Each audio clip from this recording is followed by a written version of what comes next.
Alright, welcome back to Him and I. So if you've seen my channel, you've seen me make these cabriolet legs, and I'm just kind of showing you the little basic steps, but if you want more detail, I'm going to leave a link in the description below if you can go see how to do it.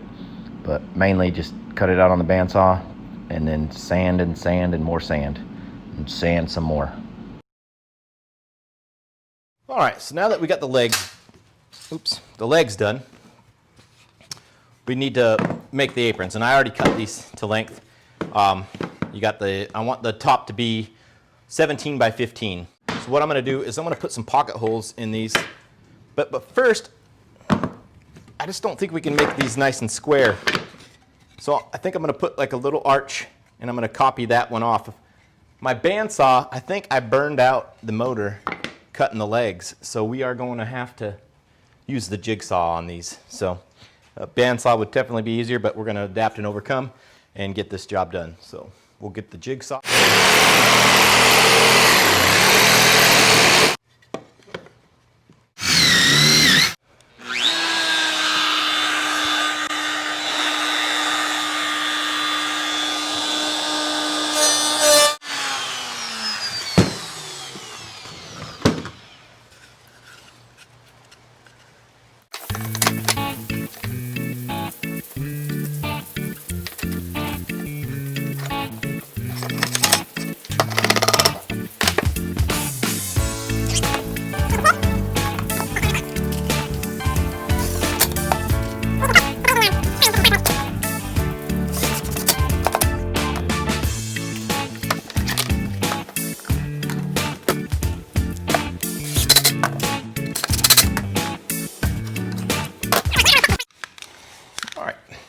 For this demonstration, we are going to be doing a little bit of chalk paint.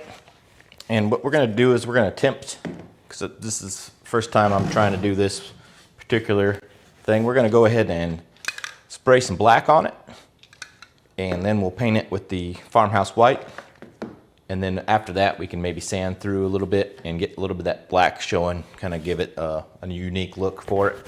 So let's get right to it and just kind of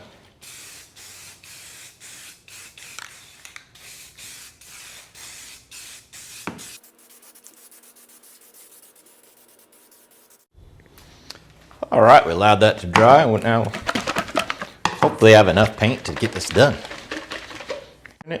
Tinted, so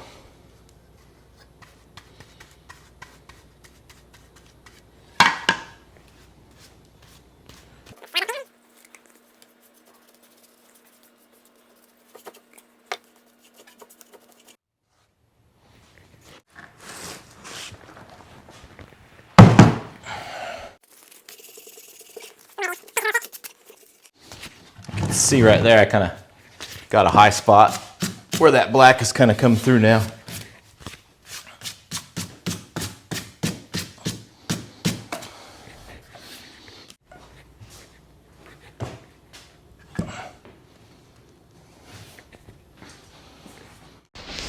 All right, now that the stool's done, we're going to build the vanity.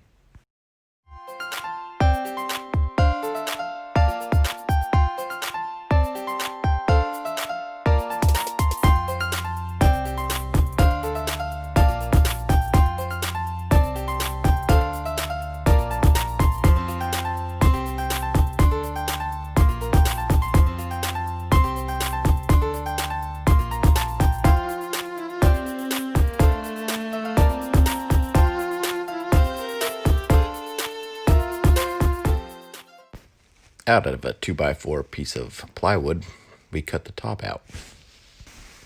And out of the scraps from the plywood top, we make the drawers. And for the drawers, I just did a simple pocket hole, and then I did a dado slot for the 1/4-inch plywood there, and just screwed it all together. And it makes for a really good drawer. And there I did a nice round over edge on there, and just put the drawer slides in. Got the drawer perfect. All right, well, and I nailed these in. I made sure to come in as far as I could so I can put a decorative edge on this one. So that's what we're going to do now. I'll change out the bit.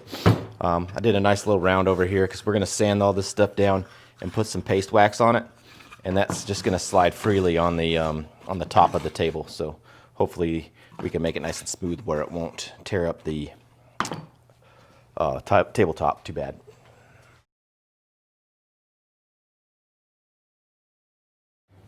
All right, so the router left a little rough edge there, so we're just going to take some 120 grit sandpaper and just kind of go over the edges. All right, time to secure the top. All I did was just screw from the bottom, and you can see I took the time to make sure it was even on all sides. All right, using the scraps from the tabletop, we made another little shelf or drawer thing. I'm not even sure what this thing is called. Using pocket holes to secure these to the top, I put the shelf in there to kind of get a gauge of how far apart they needed to be, and then I matched them on each side and then put glue on the top, and Brad nailed them in. All right, using a piece of 1x6 pine, I lined it up and cut it to length, and then put a nice round over edge on it, the same router edge I used on all the other drawers. All right, for the mirror, I used two stair railing balusters and a piece of 1x6 at the top.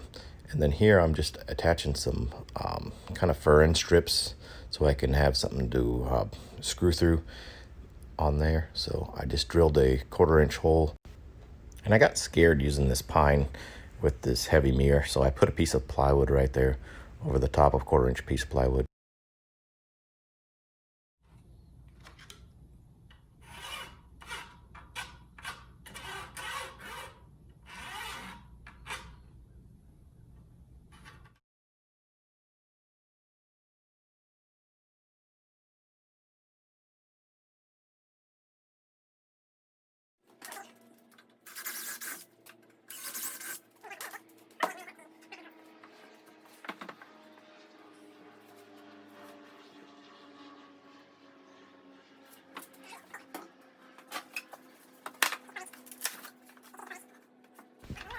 So I'm using this plywood to get my gap so the mirror won't just set right on top of that.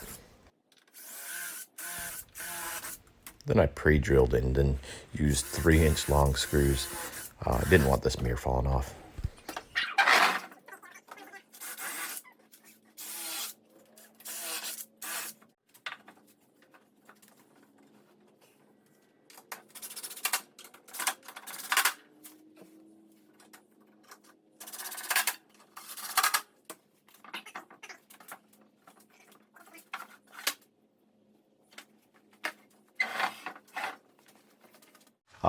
This is the hardware we're going to be using, and I also got some carved embellishments that we can put in these big open areas and to kind of give it some more detail.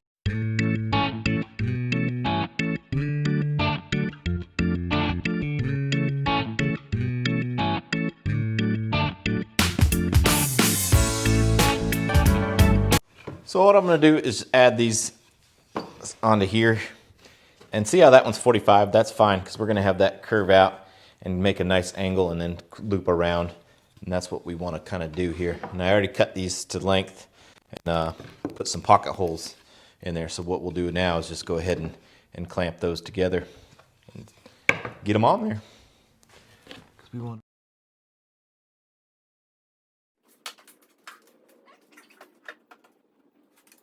All right, so I forgot to charge my mic, so I apologize. What I'm going to do is just kind of round off these corners right here. Then also, I want to probably bring this one up a little bit more, this circle, half circle here, and bring it up closer to that point, and then I could kind of shave that around. The reason I want to move them up is because of the drawers, and I want to make sure I can get my router in there still to keep it nice and neat. So what I'm going to do is get the jigsaw out, and I'm going to cut these out and play around with the circles a little bit more. So I'll come back when that's done.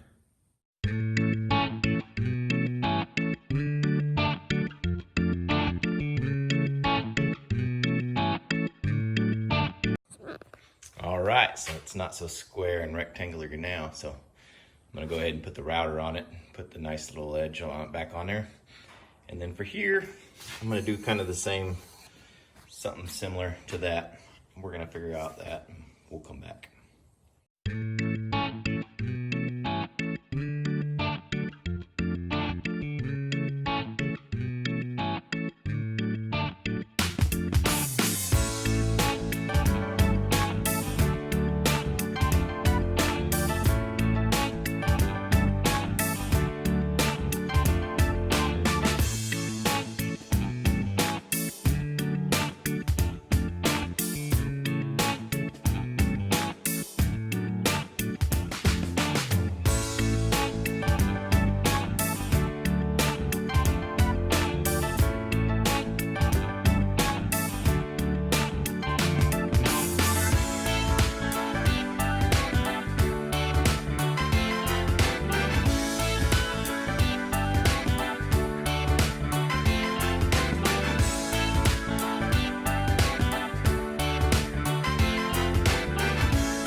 All right, so now that the painting and sanding is done and everything's had a chance to dry, we have hardware time. So what we'll do is we'll go ahead, and what I did, I just painted these with white.